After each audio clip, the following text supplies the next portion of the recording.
Hello everyone, कैसे हैं आप लोग। तो आज हम पढ़ने वाले हैं केमिस्ट्री का chapter number 1 chemical reaction and equation.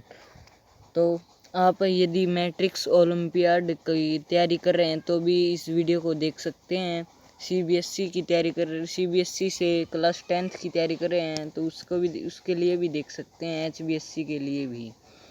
तो स्टार्ट करते हैं। तो हमारे चैनल पे क्या क्या मिलेगा ये बता देता हूँ आपको। प्रीमियम लेक्चर मिलेंगे, class notes, PYQ, competency based question भी मिलेंगे।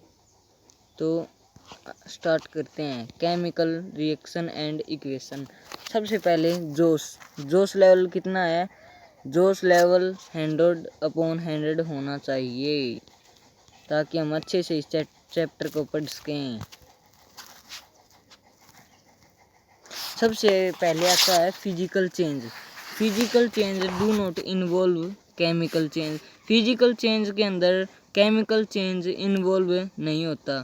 इसका सबसे अच्छा है example melting of wax, chopping of vegetable, boiling water etcetera. उसके बाद आता है हमारा chemical change. Chemical change formation of grapes, respiration, burning of paper, ये इम्पोर्टेंट है, बर्निंग ऑफ पेपर। और ये physical change do not in, ये गलती से मिसप्लेस कर रखी है, ये नहीं आएगी, इसकी जगह आएगी chemical change do not involve physical change. और ये भी रिपनिंग ऑफ फ्रूट्स, ये भी इम्पोर्टेंट एग्जांपल है। अब हम पढ़ेंगे वायरस थिंग हैपन। इसमें कम्बिनेशन, रस्टिंग, फोटोसिंथेसिस, डाइजेशन आदि पढ़ेंगे हम। तो व्हाट इज केमिकल रिएक्शन। सबसे पहला यही आता है कि what is chemical reaction. Chemical reaction क्या होती है।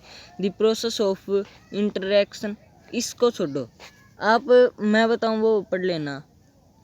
Chemical reaction, it is a process in which new substance with new property are formed। ये लिख देना सही है। It is a process in which new substance with new property are formed। Example है H2 plus O2, H2O, hydrogen plus oxygen, hydrogen और oxygen क्या बन गई, हवा, वायु, hydrogen plus oxygen H2O। Chemical equation.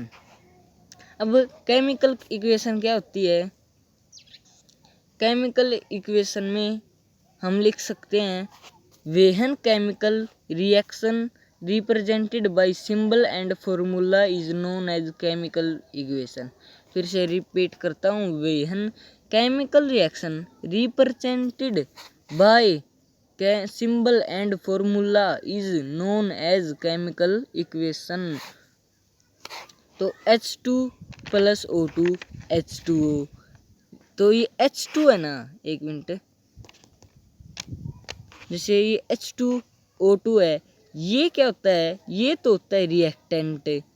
और H2O जो मना है वो होता है प्रोडक्ट।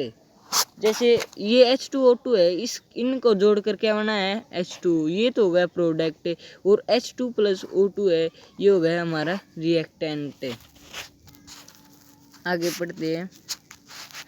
अब एक बात बताओ, मैंने रिएक्टेंट और प्रोडक्ट बताया है, इसमें यहाँ पर तीर का निशान है, इसमें भी तो कुछ होगा जिसकी कारण ये H2 और O2 ये जुड़ा है, ऑक्सीजन बनी है इससे, हाइड्रोजन और इससे।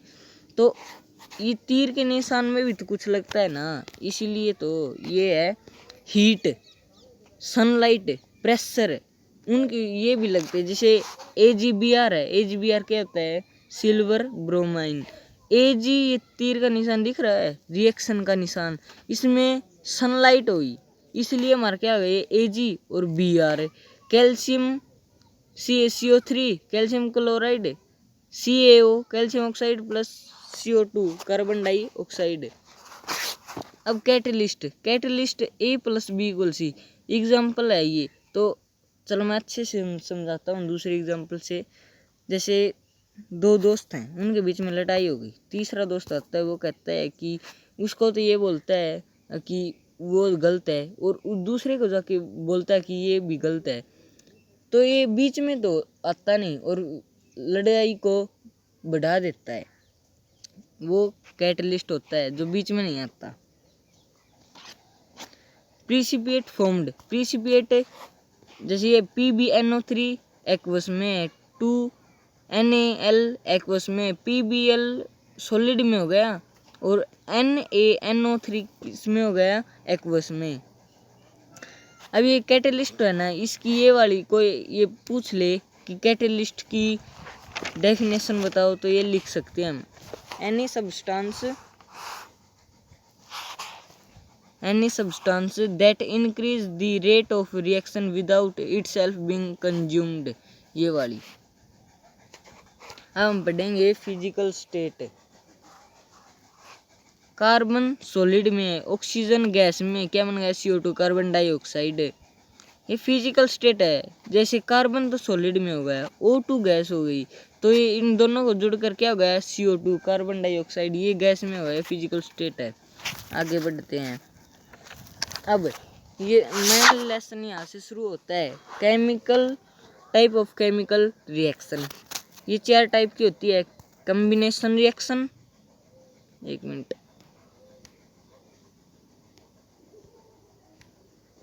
ये पहली होती है कम्बिनेशन रिएक्शन। कम्बिनेशन रिएक्शन आपको पता चल रहा है, किसी चीज़ को कंबाइन करना, जोड़ना, कम्बिनेशन रिएक्शन। डीकम्पोजिशन से आपको लग रहा है कि टूट फूट होना, जिससे मतलब कि एक रिएक्टेंट है उसको तोड़कर 2 के अंदर बदल दिया, वो हो गया डीकम्पोजिशन रिएक्शन। तीसरी है फिर डिस्प्लेसमेंट रिएक्शन, फिर है डबल डिस्प्लेसमेंट। तो हम पहले पढ़ेंगे combination reaction. 2 or more reactant combine to form single product। Example देखो, H2 एक मिनट प्लस O2 क्या हो गया, H2O। तो एक तो ये हो गया और एक ये दोनों मिलके क्या हो गया, कंबाइन करके H2O बन गया। इससे H2O प्लस O2 क्या हो गया, H2O। एक और example, C plus O2 CO2। 2 reactant एक प्रोडक्ट, कंबाइन होके एक प्रोडक्ट बन गया। 2 रिएक्टेंट थे, कंबाइन हुए और एक प्रोडक्ट बन गया। आई होप वीडियो पसंद आ रही होगी, आपको समझ में भी आ रहा होगा। अब decomposition reaction. A single reactant decompose to form 2 और मोर प्रोडक्ट। जैसे ये मोस्ट इम्पोर्टेंट है, ये बता देता हूँ एग्जांपल, मोस्ट इम्पोर्टेंट है ये। देखो CaCO3 है, CaO और प्लस CO2। CaCO3 है, और इसको डीकम्पोज करके, इसको तोड़ कर क्या हो गया, इसमें क्या, ये तीर का रिएक्शन का निशान दिख रहा है तीर का, इसमें क्या हीट करी, तो ये CaO तो अलग हो गया कैल्शियम ऑक्साइड, और CO2 कार्बन डाइऑक्साइड अलग हो गया। अब डीकम्पोजिशन रिएक्शन भी 3 प्रकार की होती हैं। पहली thermal decomposition reaction, electrolytic decomposition reaction, photochemical. तो इसमें पहले में थर्मल में तो हीट, थर्मल रिएक्शन होती है ना, उसमें तो हीट। इलेक्ट्रिक होती है ना, उसके अंदर होती है हमारी इलेक्ट्रिसिटी। और ये फोटोसिंथेसिस वाला है ना, फोटोकेमिकल है, इसमें होती है सनलाइट। देखो अब हम पढ़ेंगे displacement reaction. A more reactive metal displace less reactive element from its compound. जैसे CuSO4 Zn और CuSO4 जिंक,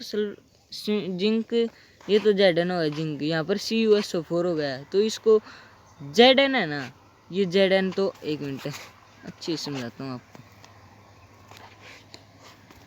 ये Zn है, ये तो SO4 के साथ हो गया, और Cu है ये अकेला बच गया, ये अकेला हो गया Cu। तो ZnSO4 हो गया और Cu है ये अकेला हो गया। डिस्प्लेसमेंट रिएक्शन हो गई। और डबल डिस्प्लेसमेंट रिएक्शन जैसे एग्जाम्पल के तौर पर एक दोस्त है आपका, 4 दोस्त हैं, तो ये वाला दोस्त है ये तो इसके साथ दोस्ती कर ले और ये ना ये इसके साथ कर ले, तो गए इन दोनों का पेयर हो गया और इन दोनों का पेयर हो गया। यही है डबल डिस्प्लेसमेंट रिएक्शन। NaOH है प्लस HCl है, NaCl प्लस H2O। एक मिनट देखो, Na तो हो गया Cl के साथ है और OH ये हो गया H के साथ, हो गया Le। अब हम पढ़ेंगे, आगे चलते हैं।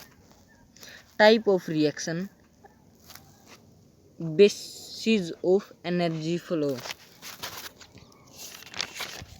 अब हम केमिकल टाइप ऑफ रिएक्शन पढ़ेंगे। एनर्जी फ्लो, ये 1 नंबर का क्वेश्चन आ जाए। Type of reaction basis of energy flow, तो ये होती है दो टाइप के, एक तो इंडोथर्मिक रिएक्शन, एक एक्सोथर्मिक रिएक्शन। एक तो endothermic reaction in which energy is supply, जिसमें ये ना इंडोथर्मिक, इसमें तो सप्लाई की जाती है, ये देनी पड़ती है इसमें एनर्जी। और जो एक्सोथर्मिक है ना, इसमें इन्वॉल्व, इसमें पहले से होती है, ये रिलीज करती है, एक्सोथर्मिक रिलीज करती है। तो सीधे यही लिख सकते हैं। इंडोथर्मिक है वो तो सप्लाई करनी पड़ती है एनर्जी, और जो एक्सोथर्मिक है वो रिलीज करती है, ये कंज्यूम करती है, ये रिलीज करती है।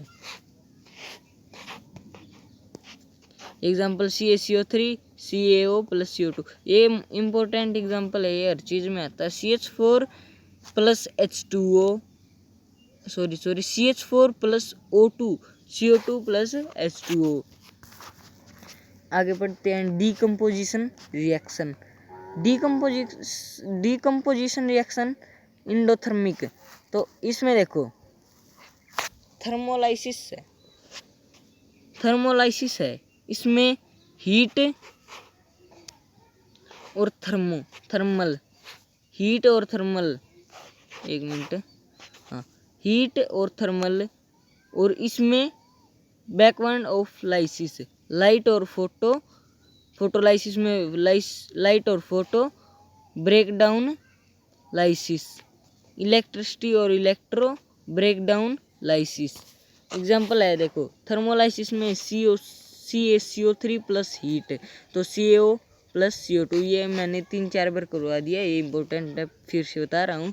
फोटोलाइसिस में AgCl प्लस सनलाइट, तो Ag plus Cl2, H2O plus electricity, H2 plus O2, ये वाटर है H2O। एक मिनट,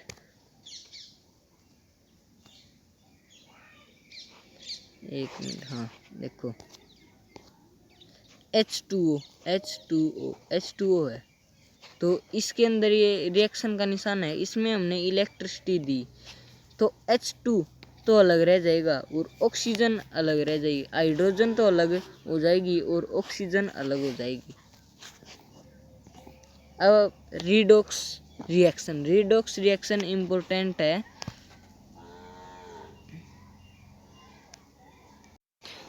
रिडॉक्स रिएक्शन भी इम्पोर्टेंट है। रिडॉक्स रिएक्शन होती है 2 प्रकार की, रिडक्शन, ऑक्सीडेशन। रिडक्शन पढ़ते हैं सबसे पहले, इसकी 3 है डेफिनेशन। रिमूवल ऑफ ऑक्सीजन, जैसे रिएक्शन है, ये रिएक्टेंट है और ये है प्रोडक्ट। रिएक्टेंट में तो ऑक्सीजन थी, प्रोडक्ट में जाके नहीं थी। देखो एक मिनट, ये रिएक्टेंट है, ये प्रोडक्ट है। इसकी पहली डेफिनेशन है दी process of removal of oxygen. देखो रिएक्टेंट में ऑक्सीजन थी, इसमें प्रोडक्ट में जाके, एक मिनट, प्रोडक्ट में जाके नहीं थी। दूसरी, एडिशन ऑफ हाइड्रोजन, रिएक्टेंट में हाइड्रोजन नहीं थी, इसमें जाके हाइड्रोजन हो गई। और इलेक्ट्रॉन, रिएक्टेंट में इलेक्ट्रॉन नहीं थे और इसमें जाके इलेक्ट्रॉन हो गए। हो गया रिडक्शन। अब पढ़ेंगे हम oxidation, the process of addition of oxygen. Process addition of oxygen, ये रिएक्टेंट होगा, ये प्रोडक्ट होगा। एडिशन ऑफ ऑक्सीजन, ऑक्सीजन नहीं थी, यहाँ पर जाके हो गई। अब रिमूवल ऑफ हाइड्रोजन, इसमें हाइड्रोजन थी, इसमें रिमूव हो गई। इलेक्ट्रॉन यहाँ पर थे, यहाँ पर रिमूव हो गए। ये है रिडॉक्स रिएक्शन, जिस ऑक्सीडेशन रिएक्शन, रिडक्शन क्या होता है पता चल गया। एग्जाम्पल है Cu2+2 इलेक्ट्रॉन माइनस हो गया, यहाँ पर Cu अकेला हो गया। और Zn+2 इलेक्ट्रॉन यहाँ पर भी माइनस हो गए, देख लो। अब रिडक्शन होता है, एजेंट होता है एक होता है ऑक्सीडेशन एजेंट। तो इसमें देखो यहाँ पर जिंक है, जिंक में रिडक्शन एजेंट किसका हुआ है, इसमें जिंक का हुआ है। और ऑक्सीडेशन एजेंट किसमें है, ऑक्सीडेशन किसका है, Cu का हुआ है। एक मिनट देखो, ये Cu है, इसका क्या हुआ है, ऑक्सीडेशन। और Zn है, Zn का क्या हुआ है, रिडक्शन। अब कोरोजन क्या होता है, जंग, जिसने आप जरका है जंग। तो मेटल सरफेस में देखो, इसमें पूरे में क्या बता रखा है, इसमें ये बता रखा है कि जंग से बचाने के लिए हम मेटल के ऊपर क्या करें जिससे कि जंग ना लगे। एक तो है पेंट, उसके ऊपर पेंट कर सकते हैं जिससे उसमें जंग ना लगे। एक ऑयलिंग, ऑयल कर सकते हैं, ऑयलिंग कर सकते हैं। एक ग्रीसिंग कर सकते हैं, ग्रीस दे सकते हैं जिससे कि उसके ऊपर ग्रीस हुआ, ऑयल हुआ, पेंट हुआ, वे अपने ऊपर एक लेयर बना लेते हैं जिसके कारण मेटल के ऊपर कोरोजन नहीं लगता। देखो ये आपको पढ़ा देते हैं।